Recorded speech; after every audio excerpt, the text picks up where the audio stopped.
Very good afternoon to all. तो आज के सेशन में हम बात करने वाले हैं निर्वाचन की। वैसे तो इलेक्शन के बारे में हम काफी पहले भी पढ़ चुके हैं, जब हमने बात की थी निर्वाचन आयोग की, इलेक्शन कमीशन ऑफ इंडिया की, तब भी हमने निर्वाचन के बारे में काफी कुछ जाना था। लेकिन आज जो है वह हम थोड़ा सा बेसिक भी जानेंगे, है ना, कि मतलब निर्वाचन की जो प्रक्रिया है आखिर वह होती क्या है, निर्वाचन में कौन कौन से जो अधिकारी हैं वह काम करते हैं, इन तमाम बातों को हम जानेंगे और समझेंगे। एक तरह से आप विस्तार देखें इसे, इस टॉपिक का। सो ये आपके लिए @मंजू PW UPSC वाला टेलीग्राम चैनल है। इस पे क्लासेस के नोट्स PDF मिल जाएंगे। तो आज का आपका लेक्चर है लेक्चर नंबर 80, जिसमें कि हम बात करने वाले हैं काफी इंपॉर्टेंट पॉइंट्स की। ठीक है, निर्वाचन या इलेक्शन, इसमें क्या क्या पढ़ना है ये तो बात की बात है। उसके पहले ये देखो कि इलेक्शन आखिर है क्या, वो निर्वाचन आखिर होता क्यों है, और एक डेमोक्रेसी में निर्वाचन की आवश्यकता हमें है क्यों। निर्वाचन, इसको समझो आप पहले। निर्वाचन, इलेक्शन, देखो हमने अपनाया है डेमोक्रेसी को, और हमारा जो लोकतंत्र है, अगर मैं यहाँ पे प्रत्यक्ष लिख दूं तो आपको बुरा लग जाएगा, है ना। अप्रत्यक्ष लिख देती हूं। तो अप्रत्यक्ष लोकतंत्र में क्या होता है, अप्रत्यक्ष लोकतंत्र में जो लोग हैं, ठीक है, लोकतंत्र मतलब लोगों का शासन। तो जो लोग हैं वह क्या कर रहे हैं, वह अपने जो रिप्रेजेंटेटिव हैं,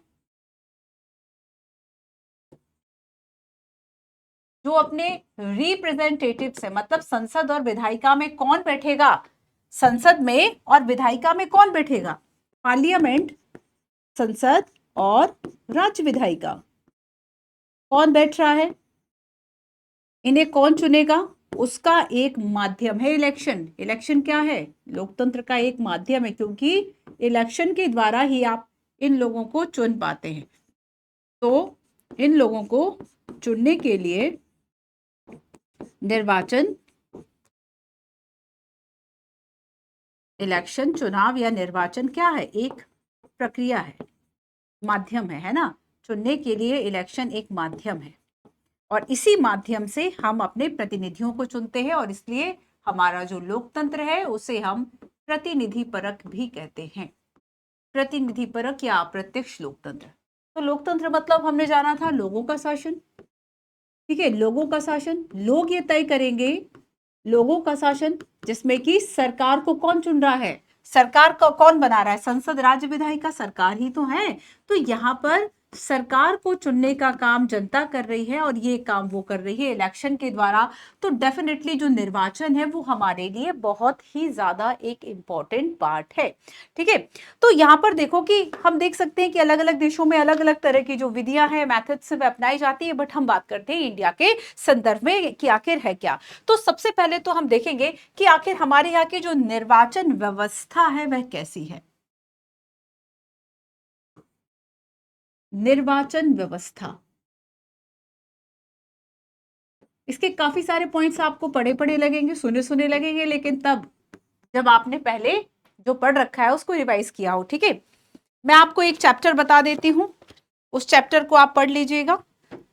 आपने संवैधानिक संस्थाओं वाला जो पोर्शन है वह हमारा कवर हो चुका है ना।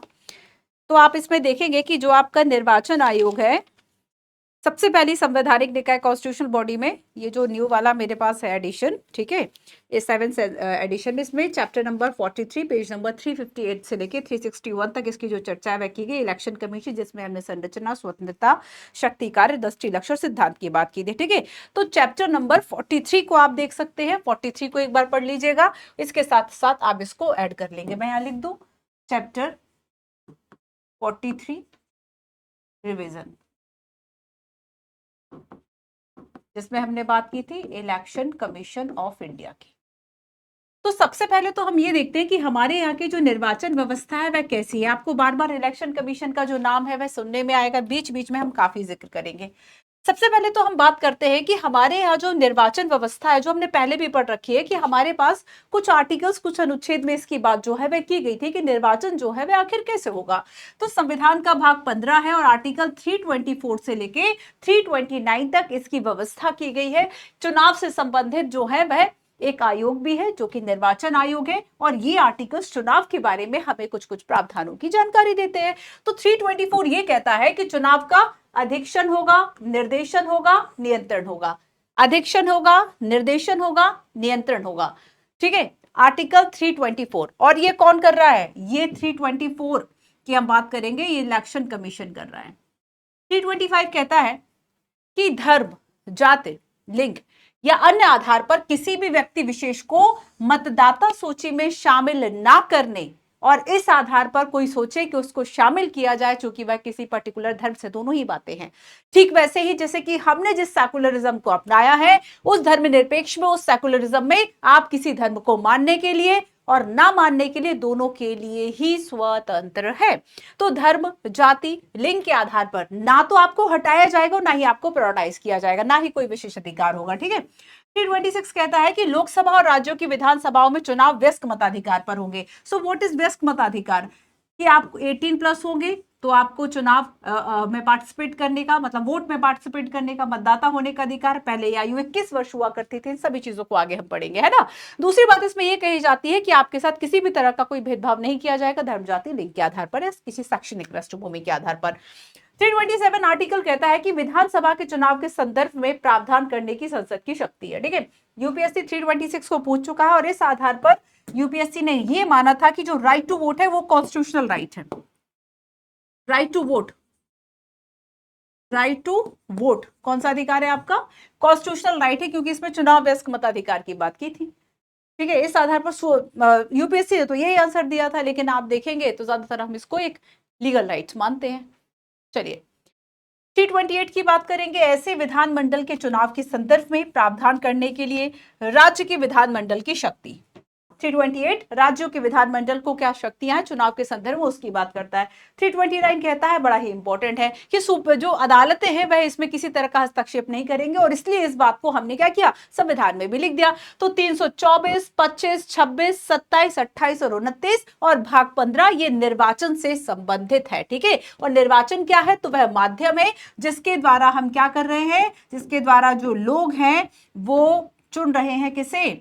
अपने प्रतिनिधियों को चुन रहे हैं, सरकार को चुन रहे हैं, और यही एक सबसे इंपॉर्टेंट है निर्वाचन। और इसलिए हम कहते हैं कि जो निर्वाचन है, ठीक है, लोकतंत्र के चुनाव को आखिर लोकतंत्र का एक पर्व या त्यौहार क्यों कहा जाता है? क्यों कहा जाता है कि ये लोकतंत्र का त्यौहार है? क्योंकि लोकतंत्र का जो अर्थ है, उस अर्थ को कार्यान्वित करने के लिए जरूरी है इलेक्शंस। ठीक है, चलो आओ तो थोड़ी सी बात करेंगे निर्वाचन व्यवस्था की। निर्वाचन व्यवस्था कहां से शुरू करें? हम इसे कुछ पॉइंट्स को पढ़ते हैं, 4-5 इंपॉर्टेंट पॉइंट्स हैं, समझते हैं हम उन पॉइंट्स को कि आखिर उनमें क्या लिखा हुआ है। कुछ तो आर्टिकल्स की बात जो हम अब तक आर्टिकल्स पढ़ चुके हैं, कुछ हम उनकी चर्चा करेंगे। ठीक है, निर्वाचन व्यवस्था। सबसे पहली बात इसमें यह कही जाती है कि आर्टिकल 324 जो है, ठीक है, आर्टिकल 324 जो हम पढ़ चुके उसकी बात की गई है कि आर्टिकल 324 ये कहता है कि एक निर्वाचन आयोग होगा। क्या कह रहा है 324? कि निर्वाचन आयोग होगा, और ये एक स्वतंत्र और संवैधानिक निकाय है जो कि क्या करेगा? चुनाव कराएगा। और इसके चुनाव में किस किस का नाम लिखा है, किस किस के चुनाव के लिए बात कही गई है? तो संसद की बात की गई है, राष्ट्रपति की बात की गई है, उपराष्ट्रपति की बात की गई है, और राज्यों की विधायिका की बात की गई है, और राज्य विधायिका।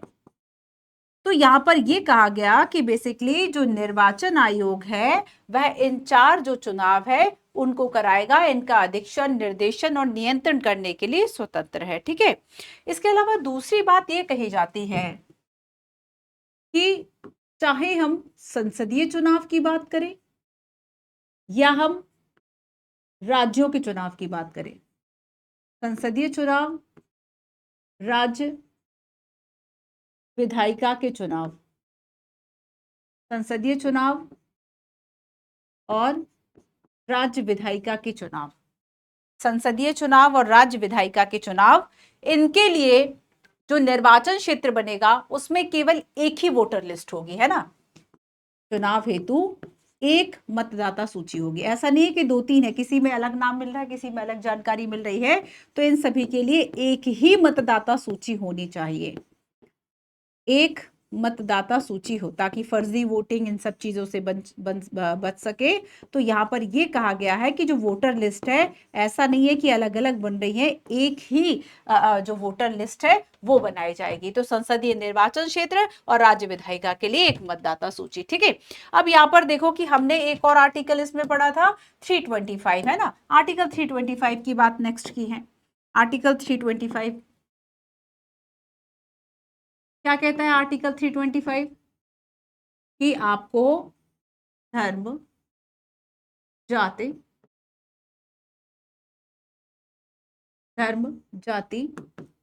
और लिंग के आधार पर, दो बातें हैं। ना तो मतदाता सूची से हटाया जा सकता है, ना तो मतदाता सूची से हटाया जा सकता है, ना को ध्यान रखना, और ना ही इस आधार पर शामिल किया जा सकता है। दोनों ही बातें हैं। ना ही इस आधार पर शामिल किया जाएगा, ना हटाया जाएगा और ना ही शामिल किया जाएगा। ठीक है, ना ही वह इस आधार पर अयोग्य होगा और ना ही वह इस आधार पर दावा करेगा। इन दोनों आधार पर, अयोग्य और दावा, ये दोनों ही काम वह नहीं कर सकता। ना तो उसको अयोग्य घोषित किया जा सकता है और ना ही वो दावा कर सकता है। ठीक है, अब देखो नेक्स्ट इसमें यह कहा जाता है कि नेक्स्ट इसका पॉइंट है कि लोकसभा और राज्य विधानसभा के निर्वाचन जो है वह किस आधार पर होंगे। इस बार काफी क्वेश्चंस आए थे, पॉलिटी में 20 क्वेश्चंस आए थे 2024 में। लोकसभा और राज्य विधायिका, ठीक है। राज्य विधानसभा शब्द ज्यादा लिखना सही है, राज्य विधानसभा। लोकसभा और राज्य विधानसभा के जो चुनाव हैं, लोकसभा और राज्य विधानसभा के जो चुनाव हैं, इनके जो चुनाव हैं वो कैसे होंगे? वयस्क मताधिकार, सार्वभौमिक वयस्क मताधिकार। ये एनसीईआरटी में भी हम पढ़ चुके। अगर आपको याद नहीं आ रहा, आप 30-50 वर्ड में लिख नहीं सकते कि यूनिवर्सल एडल्ट जो फ्रेंचाइज है या सफरेज है वह होता क्या है, तो आपको रिवीजन की सख्त जरूरत है।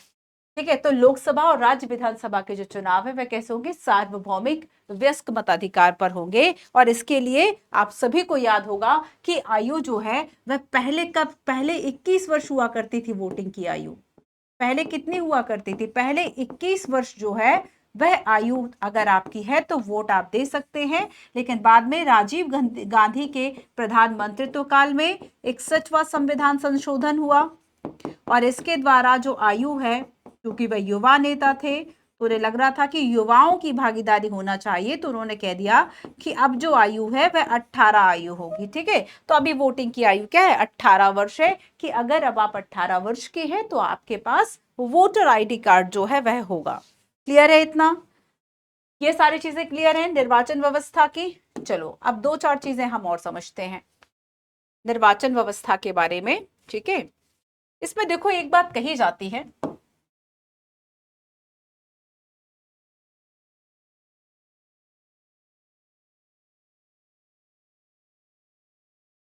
तीन चार पॉइंट्स और हैं वो और समझ लीजिए, फिर आगे हम निर्वाचन की जो प्रक्रिया है उन सब की बात करेंगे। ठीक है, देखो नेक्स्ट इसमें यह कहा जाता है कि संसद के पास बेसिकली ये राइट है कि वह चुनाव के संदर्भ में जो नियम है, प्रक्रिया है, उनको बनाने का प्रावधान करेगा। ठीक है, तो और संसद क्या करेगा? उन व्यवस्थाओं को बंद करेगा जिनके तहत आपको जो चुनाव है वह कराना है। तो ऐसी व्यवस्था के लिए संसद जिम्मेदार है।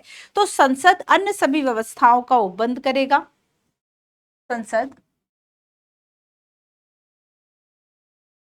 अन्य सभी व्यवस्थाओं का संसद अन्य सभी व्यवस्थाओं का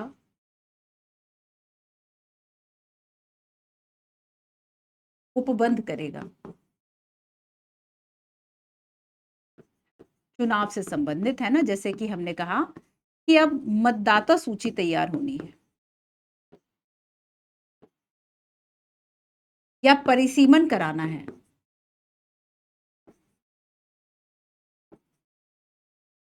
परिसीमन कराना, परिसीमन का मतलब आप सभी जानते हैं।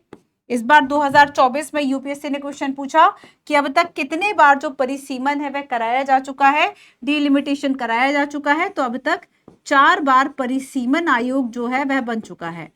4 बार जो आयोग का गठन है वह किया जा चुका है। परिसीमन आयोग, ऐसा बिल्कुल भी जरूरी नहीं होता कि 4, 5, 6, 10 वर्ष पर इसका प्रावधान किया जाए। पहला 1962 में बना था, लास्ट 2002 के आसपास था। तो परिसीमन और अब 2026 में होगा, है ना। तो परिसीमन का मेन उद्देश्य क्या होता है कि जैसे कि मान लीजिए हमने देखा कि एक जगह की जो जनसंख्या है वो है लगभग 5 लाख। दूसरी जगह की जनसंख्या देखो, चूंकि हम एरिया वाइज देख लें या पॉपुलेशन डेंसिटी वाइज देख लें, तब हमें लगता है कि यहाँ की जो जनसंख्या है वह 50 लाख है। तो अब देखो कि अगर हम देख रहे हैं कि 543 सीट है मान लीजिए लोकसभा के लिए, और हम टोटल जनसंख्या का जो अनुपात है वह देखें कि भाई 140 करोड़ है। अब हमने इसको भाग दे के निकाल दिया कि लगभग कितने लोग जो है, मान लीजिए 20 लाख लोग एक को चुनेंगे या 10 लाख लोग जो है वह एक प्रतिनिधि को वोट देंगे। तो ये तो थोड़ा सा अन्याय हो जाएगा कि एक जगह 50 लाख चुन के एक को दे रहे हैं, दूसरी जगह 5 लाख जो है वह एक को वोट दे रहे हैं। तो यहां पर क्या किया जाता है, परिसीमन कर लिया जाता है और कोशिश की जाती है कि अगर यहाँ पर मान लीजिए टोटल जो है वो 50 लाख है, तो लगभग 25 यहाँ हो जाए, 25 इस एरिया में हो जाए। तो यहाँ पर ये समानता वोटों की करने के लिए लोगों के आधार पर ये जो काम है वह किया जाता है, ठीक है। तो जनसंख्या के अनुपात में जो क्षेत्र है उस हिसाब से थोड़ा सा एडजस्टमेंट का काम किया जाता है। तो परिसीमन कराना है ना, ये सारी चीजें किसके पास है, तो संसद इस संदर्भ में उपबंध करेगा, ठीक है। अब देखो कि ना केवल संसद, बल्कि अगर हम देखें तो जो राज्य विधायिका है वो राज्यों के संदर्भ में इस तरह को बंद करेगा। राज्य विधायिका की भी तो ड्यूटी है। राज्य विधायिका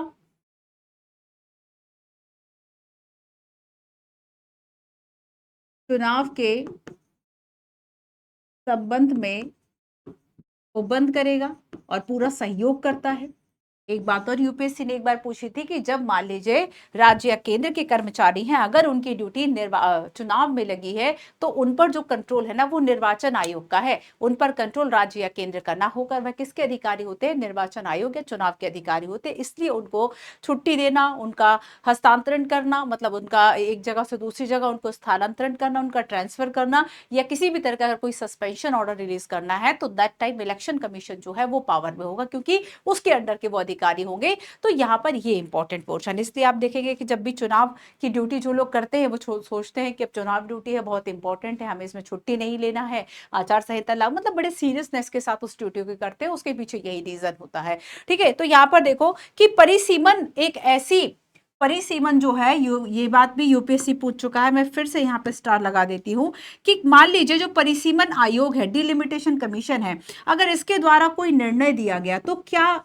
परिसीमन आयोग के निर्णय पर, पूरा ही लिख देती हूं, जो डिलिमिटेशन है,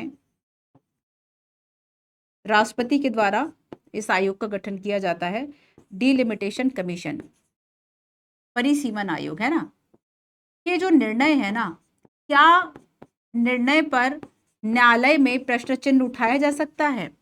परिसीमन आयोग के निर्णय पर न्यायालय में चुनौती दी जा सकती है, चैलेंज किया जा सकता है इसके डिसीजन को? तो नो, नहीं दी जा सकती है। क्यों? क्योंकि जो डिलिमिटेशन कमीशन है, इसके जो निर्णय है वह अंतिम होते हैं। इसके जो निर्णय है वह कैसे होते हैं? अंतिम होते हैं, और इसने ना तो रद्द किया जा सकता है और ना ही इसे न्यायालय में चुनौती जो है वह दी जा सकती है। तो काफी एक पावरफुल आयोग के रूप में ये सामने आता है।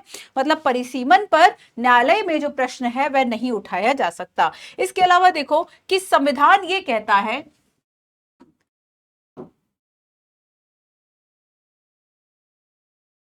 संविधान के अनुसार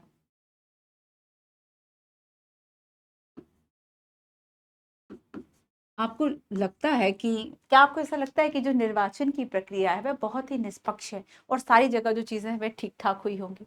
हो सकता है कहीं पर व्यवस्थाएं जो है वह ठीक ना हुई हो। तो यहाँ पर क्या है कि संविधान के अनुसार तो संसद और राज्य विधायिका के निर्वाचन पर प्रश्न चिन्ह नहीं उठा सकते। संविधान के अनुसार जो संसद है ऐसा कोई प्रावधान नहीं है। संसद व राज्य विधायिका निर्वाचन पर प्रश्न चिन्ह नहीं उठा सकते। तब क्या हल है कि अगर किसी तरह की धांधलीबाजी हुई है, गलत तरीकों का इस्तेमाल किया गया, तब ऐसे में क्या हो सकता है? संविधान के अनुसार संसद व राज्य विधायिका निर्वाचन पर प्रश्न चिन्ह नहीं उठा सकते।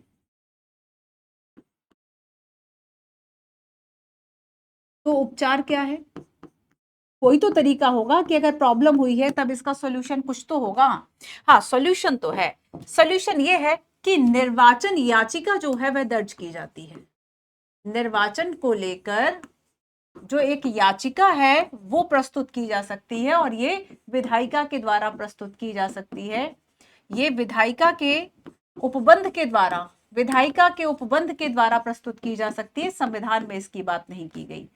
विधायिका के उपबंध के द्वारा इसको प्रस्तुत किया जा सकता है। और याद रखो कि 1966 से 1966 से सुनवाई जो है इस याचिका की कहां हो सकती है? बहुत इंपॉर्टेंट है। केवल अगर हम हाई कोर्ट लिख दें तो गलत नहीं होगा बच्चों, क्योंकि उच्चतम नहीं उच्च न्यायालय है, हाई कोर्ट है।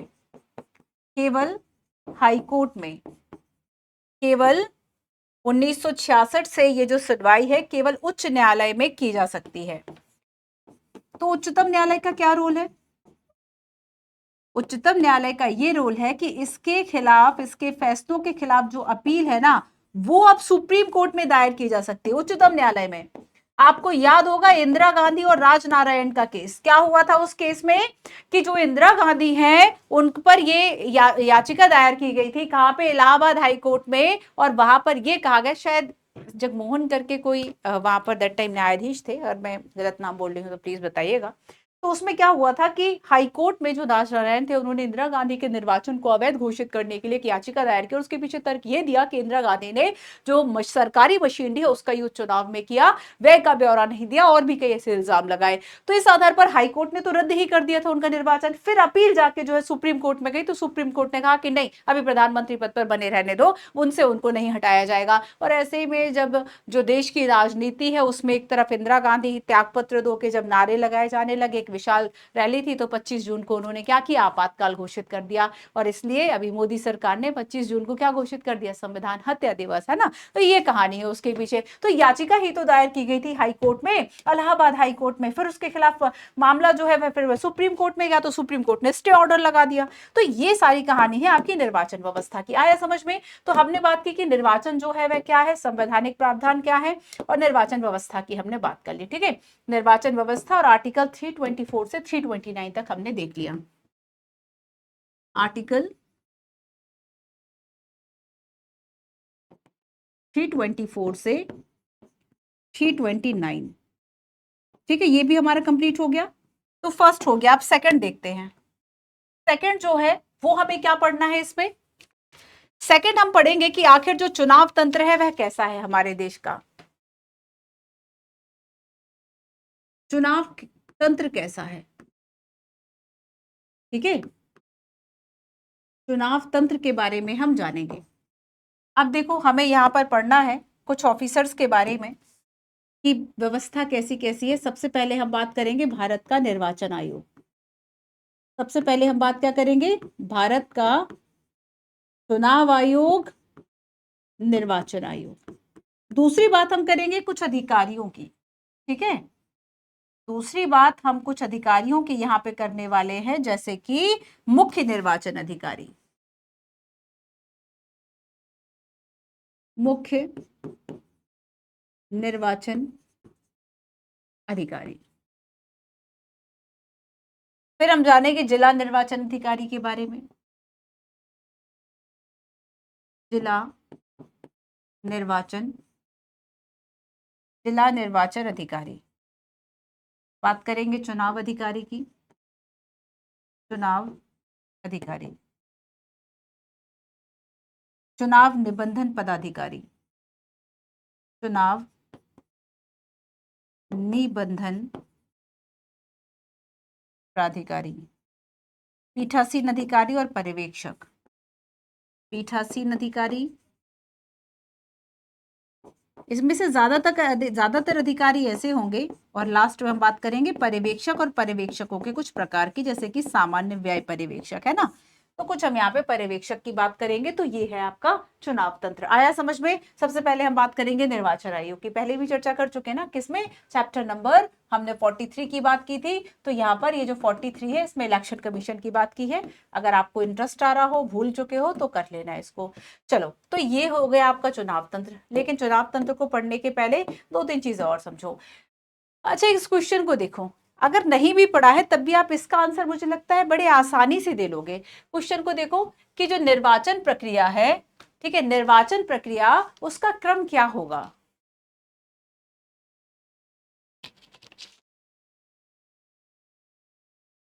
बिल्कुल भी टफ नहीं है। कुछ क्वेश्चंस ऐसे पूछता है यूपीएससी जो बिना पढ़े आप आंसर कर दो। निर्वाचन प्रक्रिया का क्रम क्या है? चुनाव का कार्यक्रम, फिर समय, फिर शपथ ग्रहण, फिर मतदान। आपने देखा कि चलो शपथ ग्रहण तो अभी हुआ, शपथ ग्रहण तो बाद में ही होगा ना। शपथ ग्रहण कब होगा? जब ये चुने जाएंगे। ऐसा थोड़ी है कि पहले ही शपथ ले ली कि अब मैं ही प्रधानमंत्री बनूंगा, या मैं ही जो है वित्त मंत्री, या बाकी मंत्री। अब देखो यहाँ पर हम वोटिंग की बात करें, ऑब्वियस सी बात है वोटिंग तो पहले होगी। लेकिन वोटिंग के लिए हमें पता तो होना चाहिए ना, वोटिंग के लिए हमें पता तो होना चाहिए कि आखिर जो कार्यक्रम है वो कब है। कार्यक्रम कब है मतलब वोटिंग की जो डेट है वह क्या है। अगर हमें डेट ही नहीं पता, और कार्यक्रम तभी निर्धारित होगा जब चुनाव का समय होगा। चुनाव का समय जैसे कि हम देखते हैं कि लोकसभा और विधानसभा के चुनाव जो है वह 5 साल पर होते हैं। जैसे कि अभी जो हुए 18वीं लोकसभा के चुनाव, और हमें इन्हें क्या कहते हैं? जनरल इलेक्शन कहते हैं। जनरल इलेक्शन, आम चुनाव, आम चुनाव, हम इन्हें जनरल इलेक्शन कहते हैं, आम चुनाव कहते हैं। ठीक है, तो पहले जब समय होगा, तब कार्यक्रम होगा, तब वोटिंग होगी, फिर यहाँ पर जो जीतेगा वो फिर उसके बाद आगे जाके शपथ ग्रहण करेगा। ये समझ में आया? तो चलो, सबसे पहले हम क्या रखेंगे इसमें? चुनाव का समय सबसे पहले रख लो 2, फिर उसके बाद आएगा कार्यक्रम 1, फिर उसके बाद आएगा मतदान या शपथ ग्रहण, मतदान 4, फिर आया शपथ ग्रहण यानी 3। ठीक है, तो 2 1 4 3, option number D. Option number, देखो राइट हैंड से लिखती नहीं हो तो लाइन भी ठीक नहीं खिंच रही। आगे चलते हैं, चुनाव तंत्र की बात करते हैं। ठीक है, सबसे पहली बात इलेक्शन कमीशन की करेंगे, और इलेक्शन कमीशन के लिए वही जो हम इसके पहले एनसीईआरटी में भी पढ़ चुके हैं। और आर्टिकल 324 को बहुत अच्छे से समझो। इस बार यूपीएससी ने जो क्वेश्चंस पूछे थे सीधे यहाँ के जो वर्डिंग्स है वह पूछ रही थी। जैसे कि यहाँ पे यूपीएससी ये क्वेश्चन आपसे पूछ ले कि 324 जो है वह किस किस के चुनाव के लिए जो है वह बेसिकली निर्वाचन आयोग को जिम्मेदार ठहराता है। तो इसमें लिखा है संसद, इसमें लिखा है विधानमंडल, इसमें लिखा है राष्ट्रपति, इसमें लिखा है उपराष्ट्रपति। इसका मतलब क्या है कि यहाँ पर 4 लोगों की जो बात है वह की गई थी, है ना।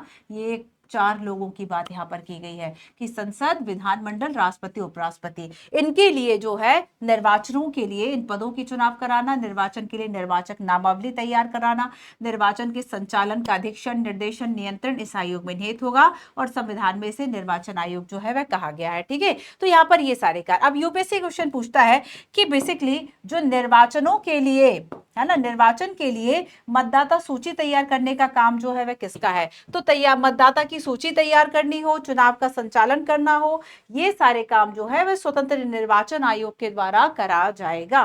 324 इस बात को कहता है। वर्तमान में अगर हम देखें तो जो मुख्य निर्वाचन आयुक्त, हमें सेकंड पढ़ना भी है ना, श्री राजीव कुमार, है ना, ये मुख्य निर्वाचन आयुक्त है। इसके अलावा आपको ये भी याद रखना है कि बेसिकली जो हमारा इलेक्शन कमीशन ऑफ इंडिया है वो कैसा है? 1+2 सदस्य, मतलब एक अध्यक्ष और 2 सदस्य है। 1+2 है ना, तो जो 1 है वो ये है श्री राजीव कुमार जो कि मुख्य निर्वाचन आयुक्त है, 2 अन्य आयुक्त होते हैं। और अगर हम इनकी नियुक्ति की बात करें, इनको कौन नियुक्त करता है? राष्ट्रपति के द्वारा नियुक्त किया जाता है। राष्ट्रपति के द्वारा इनको नियुक्त किया जाता है। तो ना केवल इन्हें बल्कि अन्य निर्वाचन आयुक्त को भी नियुक्त किया जाता है। तो इलेक्शन कमीशन ऑफ इंडिया की हमने बात कर ली। मुख्य निर्वाचन आयुक्त की अगर हम बात करेंगे तो ये जो मुख्य निर्वाचन पदाधिकारी हैं, ठीक है, ये क्या होगा? मुख्य निर्वाचन अधिकारी। आइए मुख्य निर्वाचन अधिकारी को पढ़ लेते हैं। चुनाव तंत्र में इलेक्शन कमीशन ऑफ इंडिया की बात हो गई।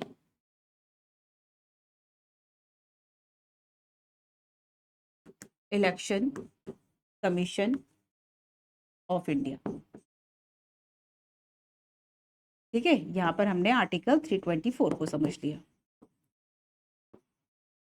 अब हम आगे चलते हैं और हम यहाँ पे बात करेंगे मुख्य निर्वाचन अधिकारी की। मुख्य, ज्यादातर मामलों में केवल हम एक अधिकारी को छोड़ेंगे, मुख्य निर्वाचन अधिकारी, और अन्य सभी अधिकारियों की जो नियुक्ति है वह इलेक्शन कमीशन ऑफ इंडिया करेगा। इनकी भी अगर हम नियुक्ति की बात करें तो नियुक्ति कौन कर रहा है? नियुक्ति कौन करेगा? नियुक्ति निर्वाचन आयोग करेगा, चुनाव आयोग करेगा। समटाइम्स आपको निर्वाचन की जगह कहीं कहीं चुनाव आयोग मिल जाता है, तो यहां पर जो नियुक्ति करने का काम है वह किसका है? चुनाव आयोग का है, ठीक है। अच्छा, इनका काम जो है वह क्या होगा? तो देखो, बेसिकली इनकी नियुक्ति इसलिए की जाती है, नियुक्ति निर्वाचन आयोग करेगा। निर्वाचन आयोग करता कैसे है? ये केंद्र व राज्य के परामर्श से करता है। केंद्र में नियुक्त करना है तो केंद्र के परामर्श से, राज्य में नियुक्त करना है तो राज्य के परामर्श से। तो यहाँ पर ये जो परामर्श शब्द है ये बड़ा इंपॉर्टेंट है। इसके अलावा आखिर इनका जो कार्य है वह क्या होगा? तो इनका कार्य होगा कि भैया चुनाव का जो है वह पर्यवेक्षण करना। अब निर्वाचन आयोग के में लिखा है हिस्से में काम, तो निर्वाचन आयोग खुद थोड़ी करेगा, 3 ही सदस्य। तब क्या करेंगे ऐसे में कि अलग अलग जगह पर जो मुख्य निर्वाचन अधिकारी हैं उनकी तैनाती कर दी जाएगी, उनकी नियुक्ति कर दी जाएगी संबंधित केंद्र व राज्य के अधिकारियों और राज्य के परामर्श के द्वारा। उनका कार्य होगा चुनाव का पर्यवेक्षण करना, चुनाव का पर्यवेक्षण करना, निगरानी रखना। ये मुख्य निर्वाचन अधिकारी की जो बात है ये काम किया जाएगा, ठीक है। चलिए नेक्स्ट हम बात करेंगे जिला निर्वाचन अधिकारी। आप समझ पा रहे हैं, जिला निर्वाचन अधिकारी ऑब्वियस सी बात है कि भाई जिले के लेवल पर होगा।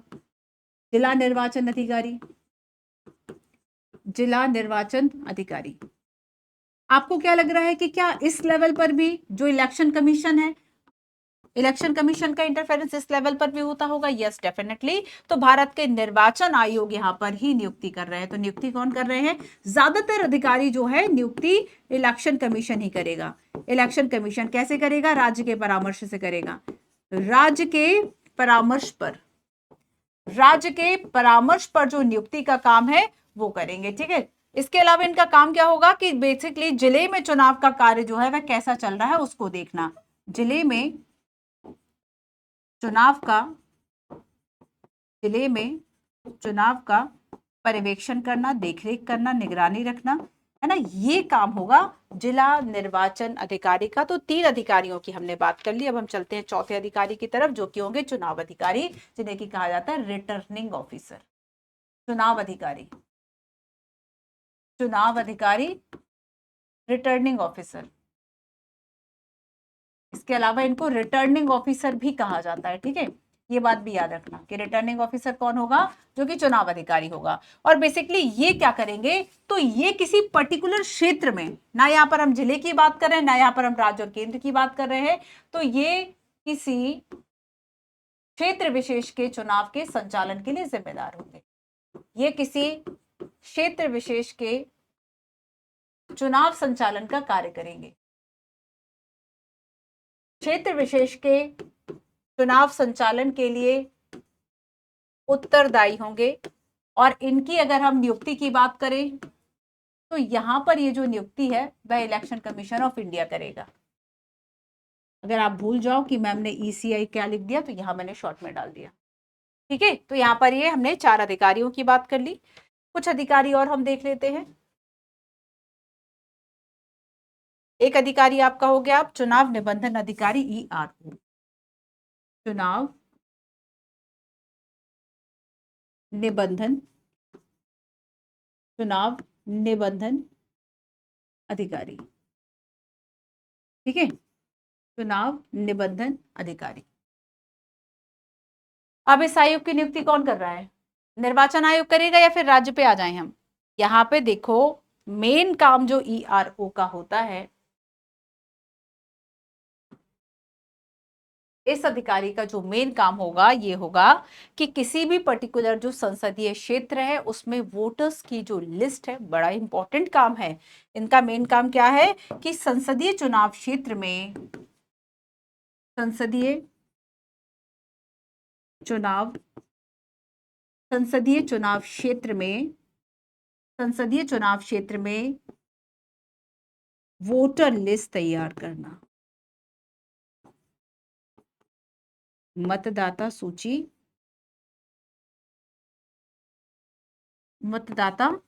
तैयार करना, ये इनका यहाँ पर काम होगा। ठीक है, मुख्य जो चुनाव निबंधन अधिकारी है इनका काम ये होगा। अब देखो, अब हम चलते हैं पीठासीन अधिकारी। ये किसी पर्टिकुलर जगह पर होगा। एक ऐसे पीठासीन अधिकारी नहीं कर देते जो बाकी कार्य संचालन के लिए जिम्मेदार होते हैं, बाकी लोगों की मदद करेंगे।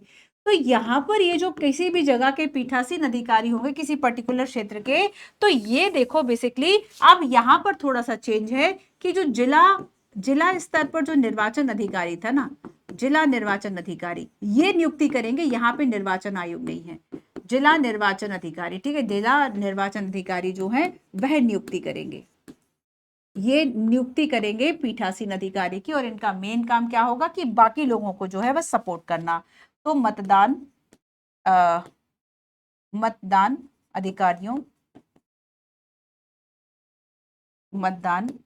अधिकारियों के साथ सहयोग करना। ठीक है, मतदाता केंद्र पर जो काम है, एक हेल्पिंग नेचर वाला काम जो है वह इनका रहेगा। और एक और अधिकारी बच जाते हैं जिन्हें कि हम कह सकते हैं पर्यवेक्षण करने वाले। अब देखो, ये जो पर्यवेक्षण है ना, ये अलग अलग लेवल पर हो सकता है। जैसे कि अलग अलग लेवल, जैसे कि कभी आपने केवल व्यय के लिए इस तरह का पर्यवेक्षण लगाया कि व्यय जो है वह कितना हुआ।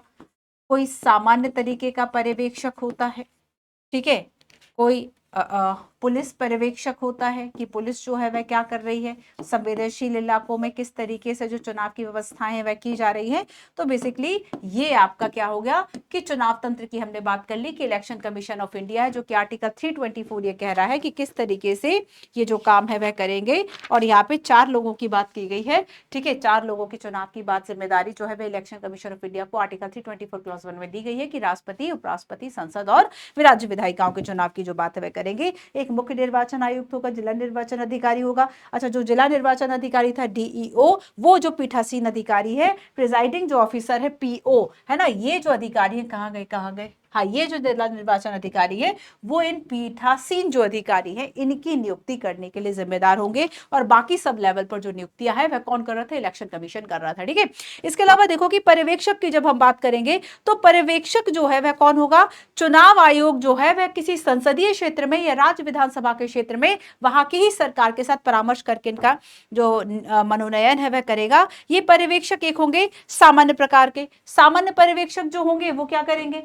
सामान्य पर्यवेक्षक जो है वह सामान्य चीजें देखेंगे कि किस तरीके से चुनाव चल रहा है, चुनाव की प्रक्रिया कैसी स्मूथली चल रही है, नहीं चल रही है, निष्पक्ष चुनाव हो रहे हैं, नहीं हो रहे हैं, इसका डिसीजन करेंगे। दूसरा, अगर हम व्यय की बात करेंगे तो यहां पर देखो व्यय पर्यवेक्षक का मेन काम यह होगा कि बेसिकली चुनाव लड़ने के लिए किसी पर्टिकुलर उम्मीदवार के द्वारा किस हद तक जो पैसा है वह खर्च किया गया, कहीं उसमें काले धन का यूज तो नहीं किया, या फिर व्यय से अधिक व्यय की एक लिमिटेशन लगा दी जाती है कि लोकसभा में अगर आप चुनाव प्रचार कर रहे हैं तो चुनाव के लिए आपका जो पैसा है वह इतने लाख या इतने करोड़ खर्च होना चाहिए। और ठीक वैसे ही लिमिट राज्यों के या राज्य विधानसभाओं के जो इलेक्शंस है उसमें खड़े उम्मीदवारों के लिए। तो अगर व्यय की जो राशि है वह चुनाव आयोग के द्वारा निर्धारित की गई चुनाव के समय में जो खर्च राशि उससे अधिक होगा तो यहां पर ये पर्यवेक्षक जो है वह इस चीज को नोटिस करेंगे। ठीक है, अब पुलिस पर्यवेक्षक का काम क्या होगा कि मान लीजिए कुछ ऐसे जिले हैं जहां पर या कुछ ऐसे क्षेत्र है जहां पर आपको क्या करना है, बहुत ही संवेदनशील क्षेत्र है और वहां पर आपको जो चुनाव की व्यवस्था है, कानून व्यवस्था है वह सही रखनी है। और ऐसे में वहां पर ज्यादा पुलिस और ज्यादा देखरेख, ज्यादा टाइट व्यवस्थाएं करना। ठीक है, तो यहाँ पर हमने इलेक्शन कमीशन इन सब की बात की। अब नेक्स्ट हम बात करेंगे चुनाव की प्रक्रिया की। चुनाव की जो प्रक्रिया है वह आखिर क्या है। आपको याद होगा कि एनसीईआरटी में हमने ये 4-5 चीजें पढ़ी थी।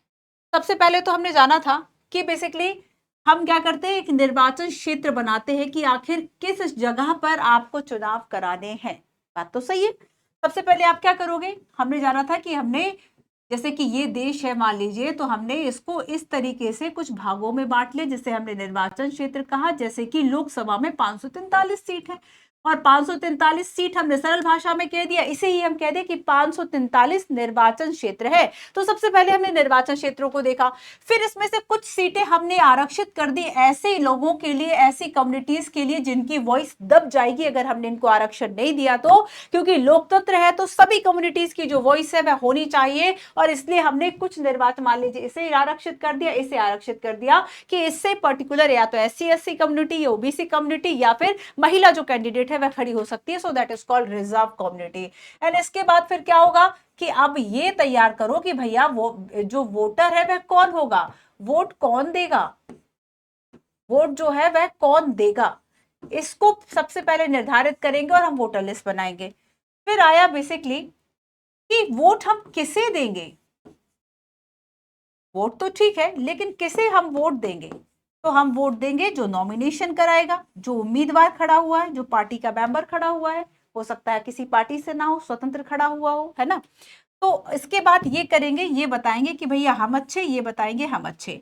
इस बार के 2000 अगर हम अभी 18वीं लोकसभा की बात करें तो इस वक्त लगभग 2500 से ज्यादा ऐसी पॉलिटिकल पार्टीज है, पर लोकसभा के चुनाव में जिन्होंने भाग लिया था उन्होंने क्या किया, अपने अपने एजेंडे बताए। स्पेशली आपको दो एजेंडे बहुत दिखाई दे रहे हो कि जो बीजेपी है, मोदी, अगर हम बात करें तो मोदी जी जो है बार बार विकसित भारत की बात कर रहे थे, और यहाँ पे जो राहुल गांधी है वह संविधान बचाओ और न्याय पत्र की बात कर रहे थे। तो यहाँ पर ये क्या है कि इलेक्शन कैंपेन के दौरान आप क्या करते हैं, अपना अपना जो एजेंडा है, अपनी जो विचारधारा, ओपिनियन है, उसको लोगों को बताते हैं, पॉलिसीज को बता देंगे, हम आएंगे तो ये करेंगे, हम आएंगे तो ये करेंगे, दैट इज कॉल्ड चुनावी अभियान।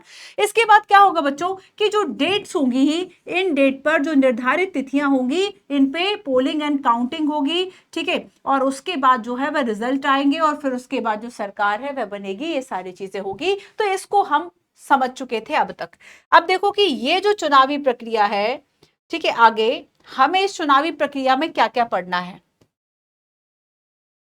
हमें चुनावी प्रक्रिया में इसमें क्या क्या लिखा हुआ है हम उसको पढ़ लेते हैं एक बार, ठीक है। मैं पॉइंट्स बताती हूँ, लगभग हमें इसमें 13 पॉइंट्स पढ़ने हैं, हालांकि छोटे छोटे हैं। सबसे पहली बात तो हम देखेंगे कि जो चुनाव की प्रक्रिया है उसमें सबसे पहले चुनाव का समय निर्धारित किया जाएगा। चुनाव का समय, जैसे कि लोकसभा और विधानसभा के लिए जो आम चुनाव होते हैं वो 5 साल में होंगे, लेकिन अगर लोकसभा मान लीजिए पहले ही भंग कर दे, जैसे कि इंदिरा गांधी ने 1980 के समय में भंग की थी, तो उसके बाद फिर से फ्रेश इलेक्शंस कराए गए, तो चुनाव का समय तो जो 5 साल में इलेक्शंस लोकसभा और विधानसभा के होंगे उनको जनरल इलेक्शन कहा जाता है।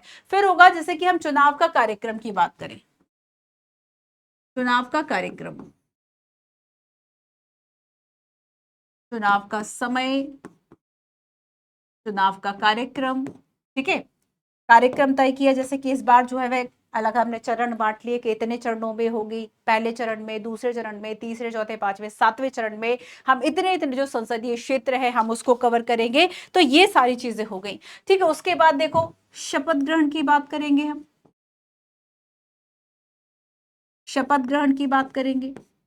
सरकार बनाने के लिए जो लोग हैं वो जाते हैं, भाई संघ के मंत्री और बाकी लोग जो है वह शपथ लेते हैं। बाद में गठबंधन की सरकार अभी जो है वह बनी 2014 में, हम देखेंगे कि बीजेपी जो है पूर्ण बहुमत से आई और एक लंबे समय के बाद, कई दशकों के बाद पूर्ण बहुमत की सरकार है, किसी एक पार्टी को पूर्ण बहुमत मिला, लेकिन अब तीसरा कार्यकाल है मोदी जी का, 2 कार्यकाल तो पूर्ण बहुमत से आ गए, तीसरे कार्यकाल में नहीं आ पाए, ठीक है। तो यहाँ पर क्या है, शपथ ग्रहण की बात हो गई, शपथ ग्रहण की बात होती है, ठीक है। फिर और कुछ हम देखें, यहाँ पे देखो पूरा क्रम नहीं है, हम आगे पीछे चीजों को पढ़ रहे हैं। चुनाव प्रचार, अब आप देखेंगे कि मैम आपने शपथ ग्रहण करा दी और अब चुनाव प्रचार लिख रही हैं, तो वो जिस सीक्वेंस में दिया हुआ है उसी सीक्वेंस में पढ़ लेते हैं, ठीक है। हालांकि मैं आपको बताती जाऊंगी कि हमें किस सीक्वेंस से इसको पढ़ना होगा। नेक्स्ट हम इसमें बात करेंगे कि आचार संहिता,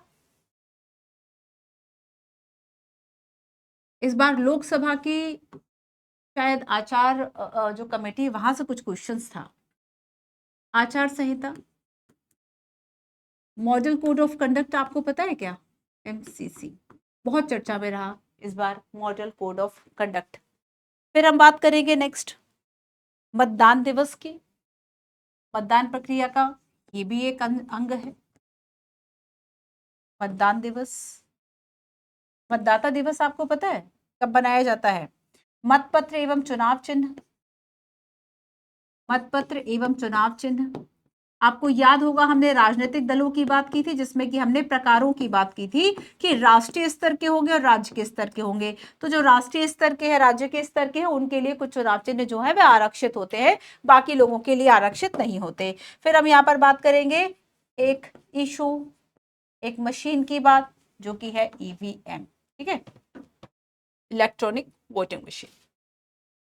फिर देखेंगे मतदान प्रक्रिया क्या है। मतदान की प्रक्रिया, चुनाव में पर्यवेक्षण तैयार करना, पर्यवेक्षणों की तैनाती, पर्यवेक्षकों की तैनाती, चुनाव का पर्यवेक्षण करना।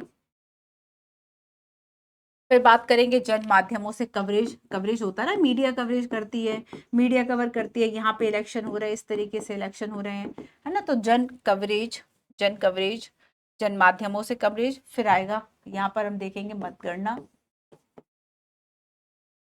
और फिर चुनाव की याचिका, चुनाव की याचिका,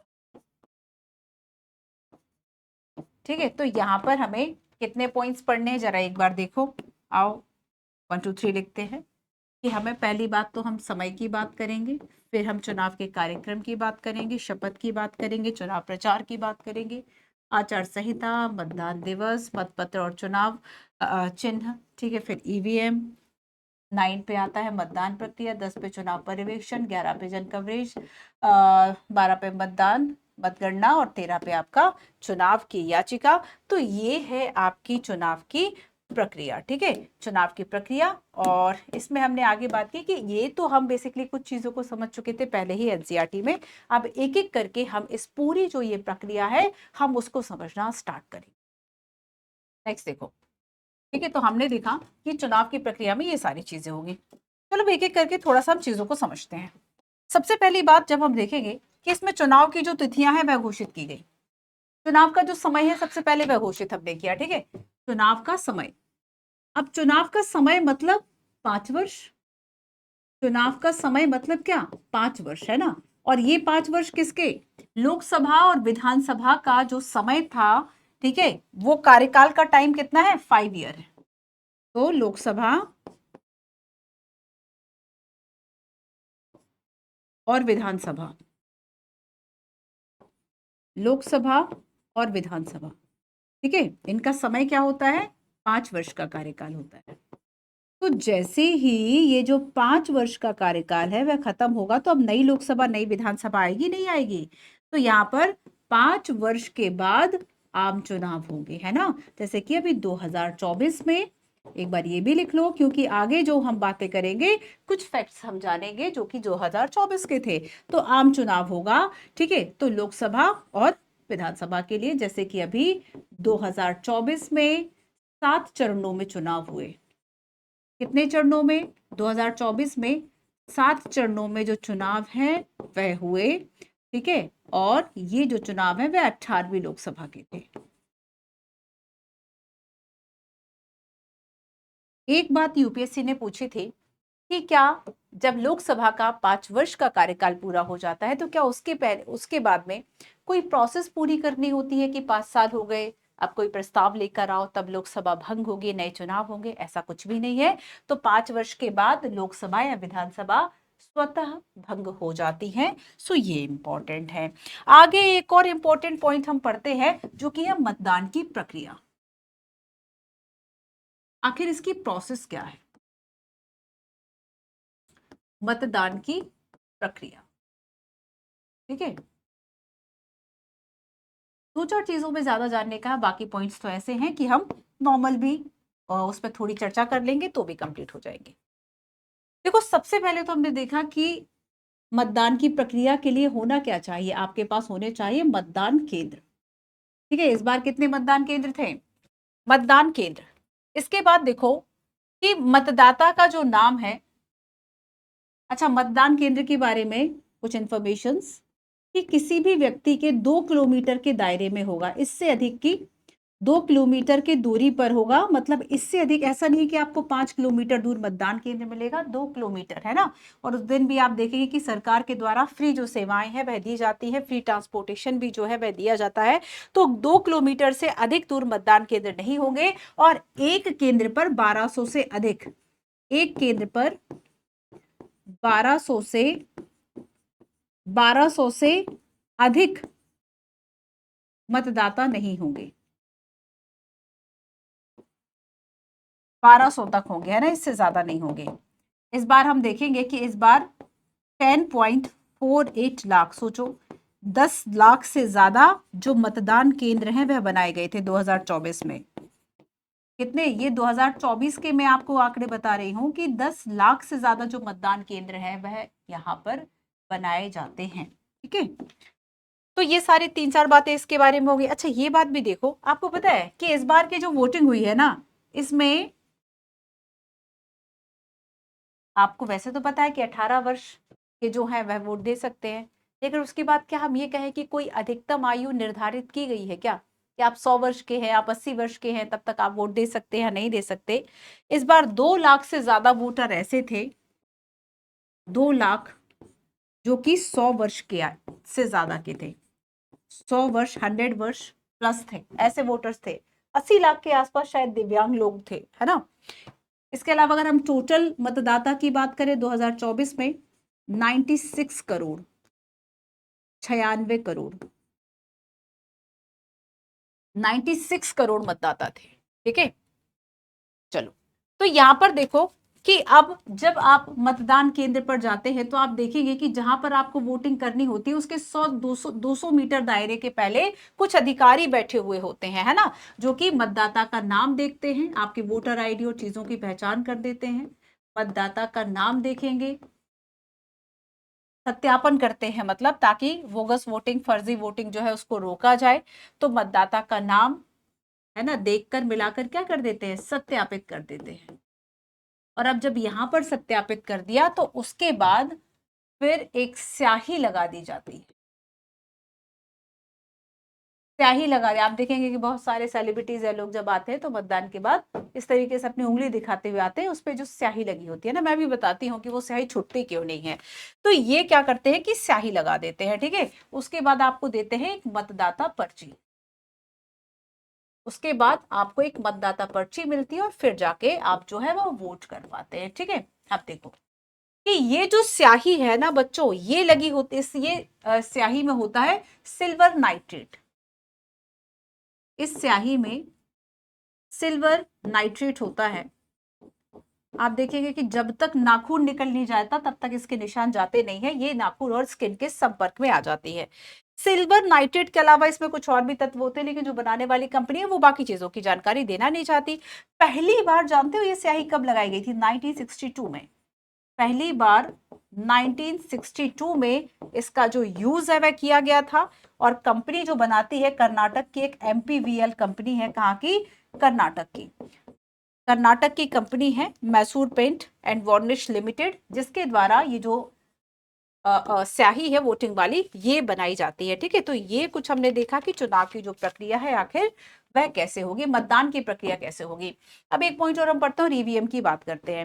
देखो, पहले पर्चियों का इस्तेमाल होता था, तो पर्चियों को तो बदला भी जा सकता था, उन पर्चियों की जो पेटी है वह लूट भी ली जाती थी। लेकिन अब ईवीएम के लिए क्या करोगे? तो ईवीएम में क्या हुआ कि इलेक्ट्रॉनिकली आपने जो चीजें हैं वो सबमिट कर दी। तो एक डिवाइस है जिसका यूज किया जाता है रिकॉर्ड वोट के लिए, कैसे? इलेक्ट्रॉनिकली, है ना। बहुत प्रश्न चिन्ह उठते हैं कि क्या ईवीएम में छेड़छाड़ हो सकती है, क्या सारी चीजें हो सकती है? तो कहा जाता है कि ये ठीक वैसे ही काम करता है जैसे कि एक कैलकुलेटर काम कर रहा है, तो इसलिए इसमें छेड़छाड़ और काफी चीजों की जो गुंजाइश, संभावना, आशंका नहीं है। तो ईवीएम की अगर हम बात करें तो देखो, अब जो मतदान है वह तेज हो गया है, कुशल हो गया है। पहले पर्चियां जो है वह डालते रहो, लिखते रहो, सारी चीजें हैं। तो यहाँ पर क्या है कि ईवीएम ने क्या कर दिया कि जो कागजी प्रोसेस है उसको खत्म कर दिया। ईवीएम ने क्या किया? कागजी प्रोसेस को खत्म कर लिया कि कागज का पहले हम संग्रहण कर रहे हैं, परिवहन कर रहे हैं, भंडारण कर रहे हैं, तो एक लागत जो है वह आपकी बच गई, है ना। जो एक कॉस्ट है, ऐसा नहीं है, ईवीएम में भी कॉस्ट तो आती है, लेकिन अब चीजें जो है वह पहले की तुलना में काफी आसान हो गई।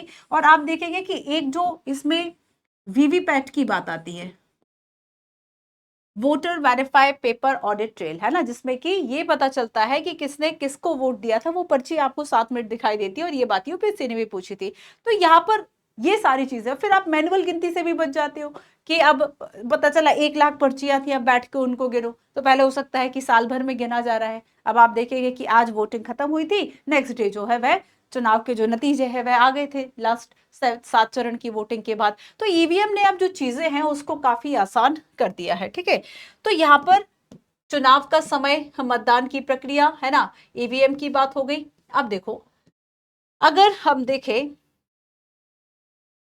आपको पता है कि जिनको चुनाव में पार्टिसिपेट करना होता है, जिनको चुनाव में पार्टिसिपेट करना होता है, अच्छा एक बार चुनाव कार्यक्रम को समझ लेते हैं, उसके बाद आगे चलते हैं, फिर हम शपथ की बात करेंगे।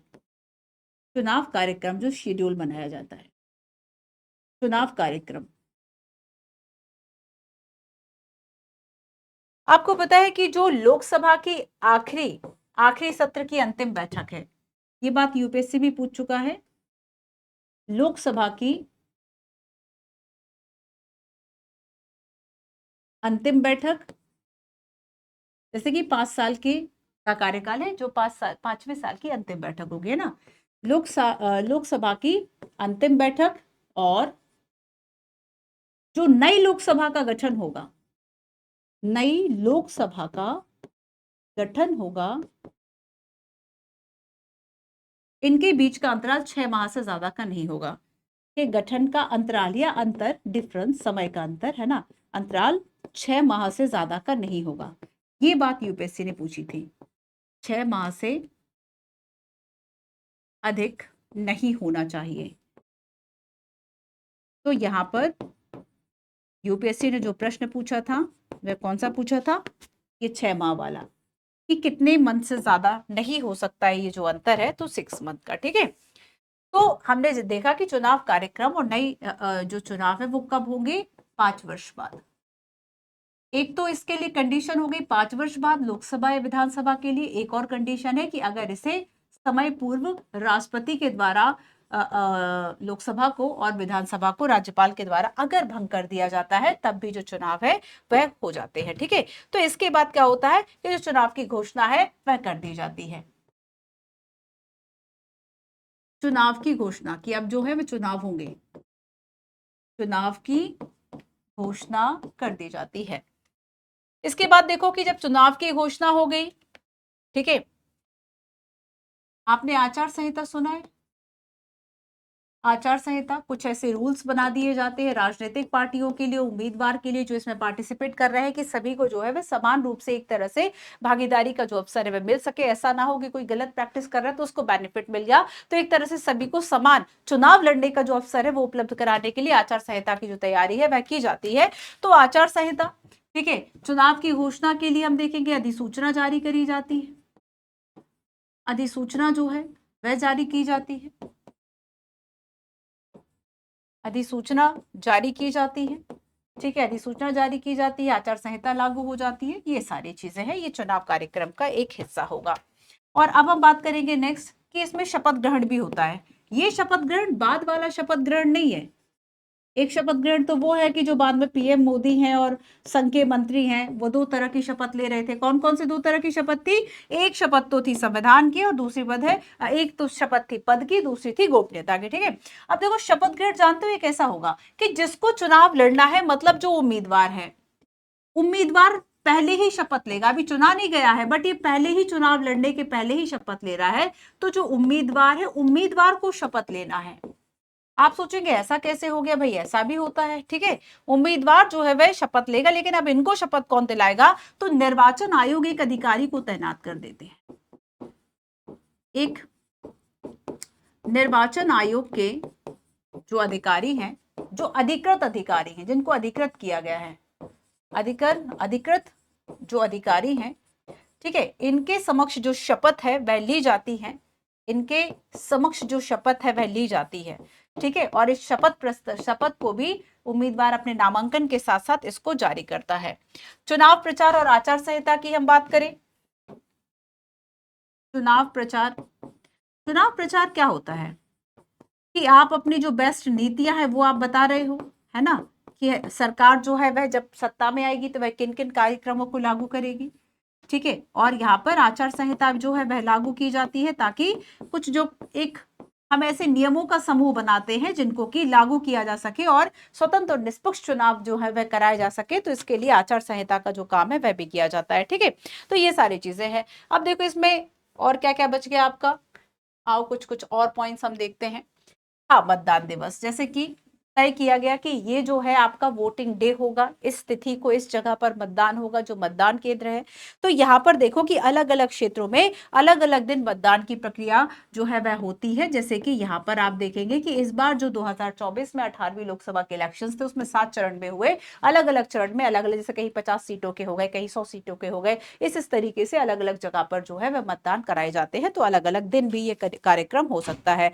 ठीक है, अब देखो हम यहाँ पर मतदान और चुनाव चिन्ह की बात करेंगे, मतपत्र और चुनाव चिन्ह की बात करेंगे। तो यहाँ पर हम देखेंगे कि बेसिकली जब नामांकन की जो प्रक्रिया है वह एक बार पूरी हो गई और ये पता चल गया कि चुनाव अधिकारी द्वारा कि चुनाव लड़ रहे जो उम्मीदवार है उनकी लिस्ट ये है, जब एक बार लिस्ट जो है वह देख ली जाती है तो उनको चुनाव चिन्ह का आवंटन कर दिया जाता है, क्योंकि ईवीएम पे आपको नाम के साथ साथ जो चुनाव चिन्ह है वह भी दिखाई देता है। ठीक है, तो चुनाव आयोग के द्वारा जो भाषा निर्धारित की जाती है उस आयोग मतलब वैसे ही उसी भाषा के अंतर्गत उम्मीदवार का नाम होगा और जो चुनाव चिन्ह है वो छपे रहते हैं। ठीक है, क्लियर है। तो यहाँ पर देखो कि अगर हम ईवीएम की बात करें तो 1998 से निर्वाचन आयोग जो है वह मतपत्र की जगह, पहले मतपत्र होता था तो बाद में मतपत्र की जगह जो ईवीएम है इसका यूज किया जा रहा है। तो अभी वर्तमान में ईवीएम के यूज के द्वारा ही काम किया जा रहा है।